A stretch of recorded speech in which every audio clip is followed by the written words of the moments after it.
Hi, I'm ED-SKaR, and I'm trying something a little bit different today because the model I have in front of me is going to show some really interesting parts of kind of how models are manufactured.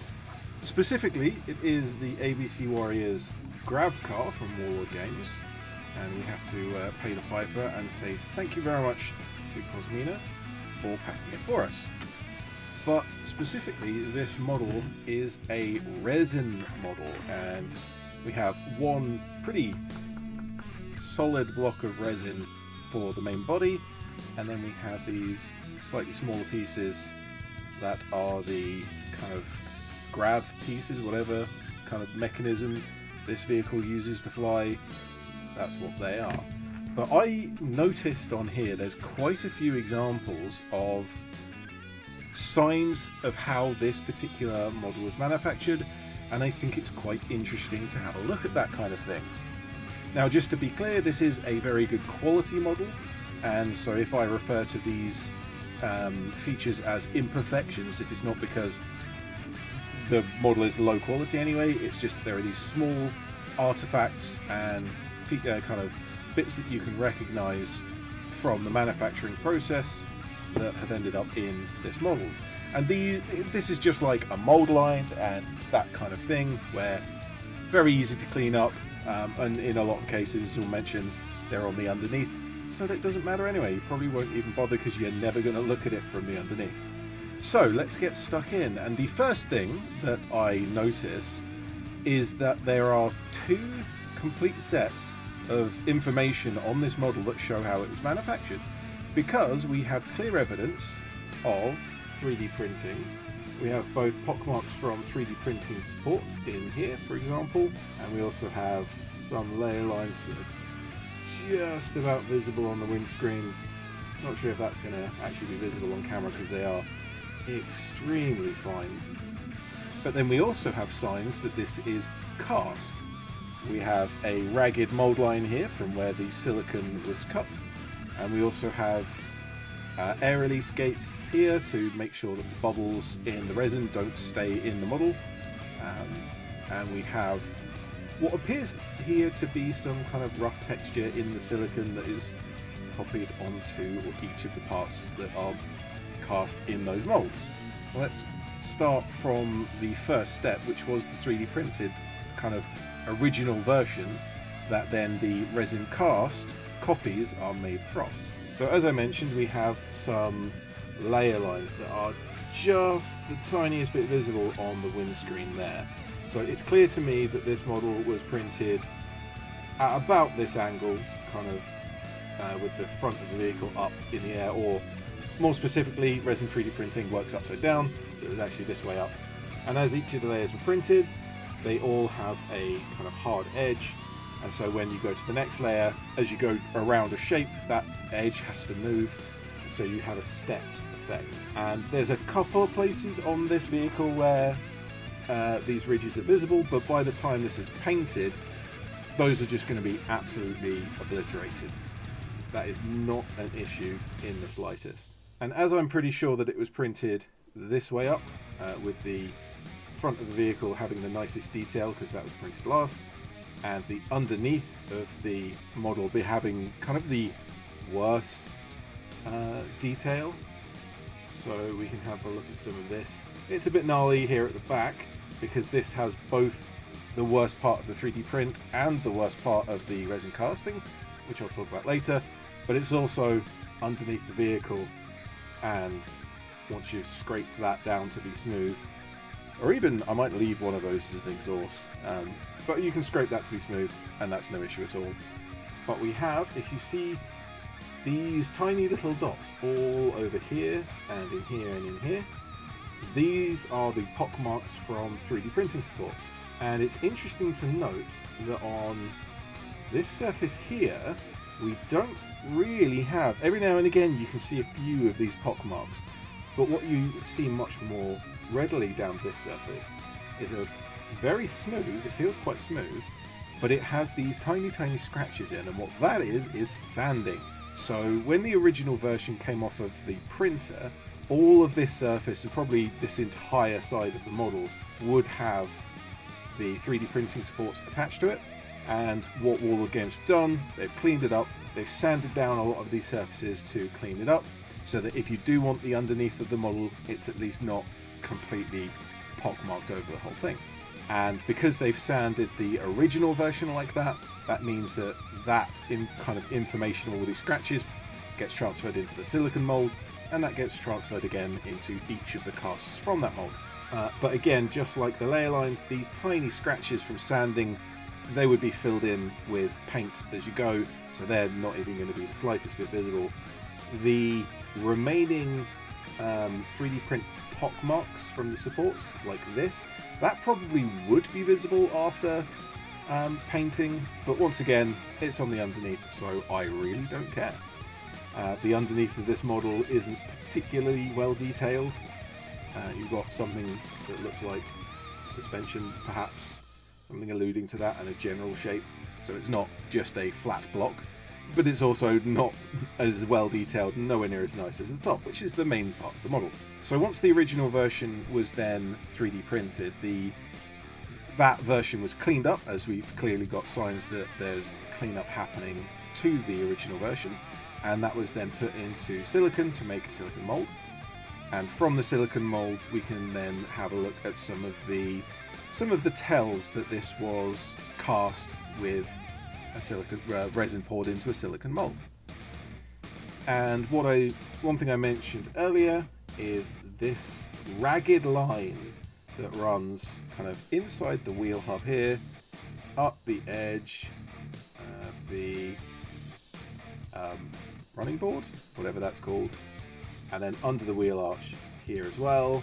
And you can see that it is kind of a slightly more ragged line than what you might expect with a plastic model. So our plastic models are made with metal molds, and so they can be machined to be extremely finely detailed. But when you drop a model like this into a pot of silicon to make the mold, you have to cut it manually with a knife down this shape. And again, what Warlord have done, very good, is to cut on the underneath of the model so that it's mostly hidden, but they've also cut very close to a feature of the model, the edge of this wheel arch, the edge of this, and then the edge of the wheel arch at the front.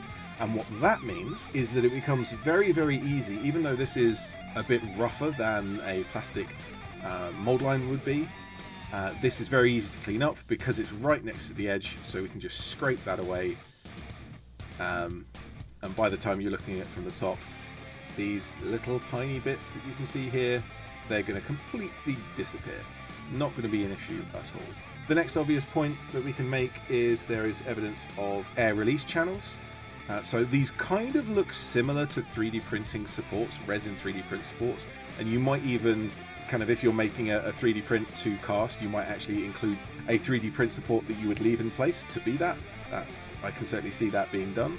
But in this case, because the casting version of this is done this way up, the air bubbles in the resin will try and go upwards. Because gravity is pulling the resin down, it pushes the air bubbles up to the surface of the resin. And if you have overhang parts like this, right here, bumper, fender, whatever it's called, this can capture those air bubbles. And so if you have this little channel, and this would have originally gone much further out, probably all the way to the back, the air bubbles are going to pass into that channel.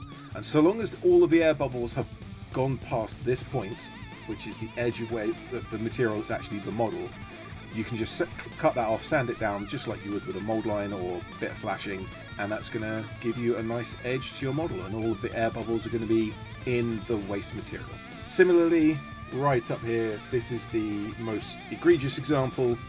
We have this line here and across here. That's the location where the mold was cut. The silicon was cut by hand with a knife. And we also have these three big chunks for air release. Then that's to make sure that the back of the model, which is probably going to collect more air bubbles than any other part of the model because it's at the top, we have much bigger air release vents here so that all those bubbles can pass up into the wasted material that's kind of above it. I say wasted material, it's there to put pressure on the rest of the mold and to also allow air bubbles to come out, so it's not wasted, but it is discarded. Obviously it's been clipped away here because that's not part of the model itself. What I find interesting, however, is that at some point, I'm pretty sure this was made as multiple pieces, but has then been joined together, and I suspect that it was 3D printed in multiple pieces and that it's cast in a single piece. And my only evidence for that is that there are some gaps around the model like this. And even on this cast version of it, I can just about get a knife blade under the surface there into that hole. And that would have been because when these two parts were glued together, it wasn't a perfect join, and so silicon managed to get in there, which means that every time you cast from that mold, you get the gap that's formed by that little kind of ridge of silicon here and here. Similarly on this side. I can't necessarily follow it the whole way through. I suspect that it might be here. This looks like a join of several pieces, but only vaguely. And it almost looks like if I really try to find more evidence of it, that the back of the headlight here sort of looks like it has the similar kind of evidence of it having been made in multiple pieces and then joined together. But I'm not 100% on that. That doesn't necessarily look as prominent. It might be, it might not be. If we have a look over to the kind of wheel replacements, the grav engines, these actually have some interesting similar points to be made, because the front and rear pieces are made in a different way, or they're cast in a different way. So I'm pretty sure these are from 3D printed originals, and strangely it also looks like we have that same multiple parts construction, where this was possibly printed in multiple pieces, glued together for the casting, and that's why we have this deep line here. Possibly, not 100% on that. This piece, which is the back right, is quite clearly made with a two-part mold. We have similar air vents here to what we've looked at before, and we have kind of here is where the mold was cut so that we can get the models out. But otherwise, these have come out just about perfectly. Shouldn't say perfectly, but very good detail. Yes, right here. So this little sliver of resin is squeeze out that's come between the silicon bits of mold. So in the same way that you have a mold line on a plastic model that is just this perfect little ridge, because the metal molds that plastic models use can be made very tightly to tight tolerances. The silicon obviously is a much softer material when you're making resin models, and so there can be cases where resin will slip out in between the pieces of resin, but that is so thin that we can just gently press a knife into it and it breaks away, clean up. But actually this is on the underneath, so I'm not even going to go any further. The interesting thing that I find is that the front grav system is actually cast in a different way, because what we have here is clear evidence that this is a single part mold. So if I show you this has a rough texture, and we can see some evidence of sanding there where the original was cleaned up, and we can just look at the surface finish just below the lettering there, just above in frame there. You can see that's quite matte, whereas if I show this one, this is extremely shiny. And that is evidence that this is from a single part mold, sometimes called a dump mold. And that is just a single piece of silicon with an open top, rather than two pieces that hold together. The advantage of that is that you don't have a mold line or anything like that. It's also very easy to work with. The disadvantage is that the top surface is open to the air, because you don't have the other side of silicon. And that's why you get this very shiny surface, because the resin was a liquid when it was cast, and it forms into a solid, but it still retains that liquidy, shiny surface. And if I show you on this other side, we can actually see some of those very fine resin bubbles, or the air bubbles in the resin, that have floated to the surface of the resin as it was cast. Again, this is on the inside of the model, so this doesn't matter in the slightest bit.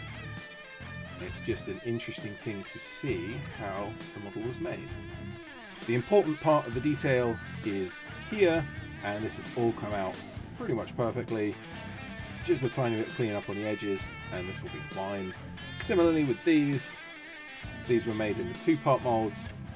Lovely detail has come out here, and just a tiny bit of clean up around the edges. I will have to cut off the air release vents here to make sure that it fits into the main body of the car,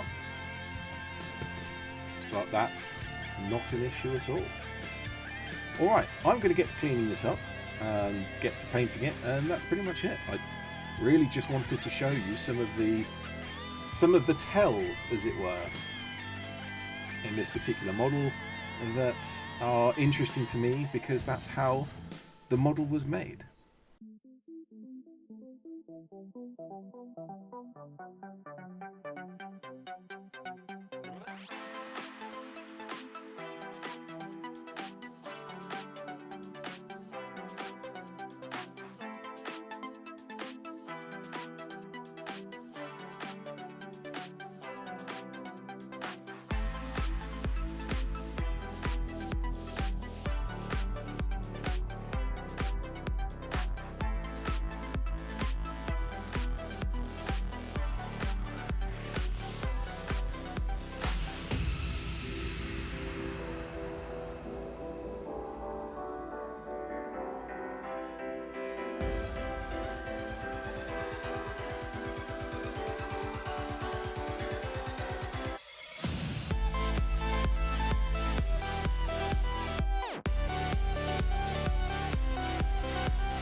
After cleaning up the model, I have painted it.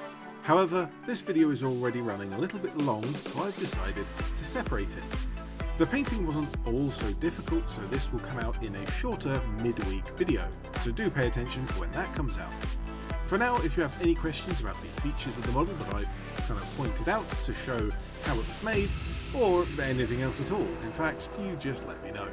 For now, I'm ED-SKaR, always will be, and thank you very much for watching.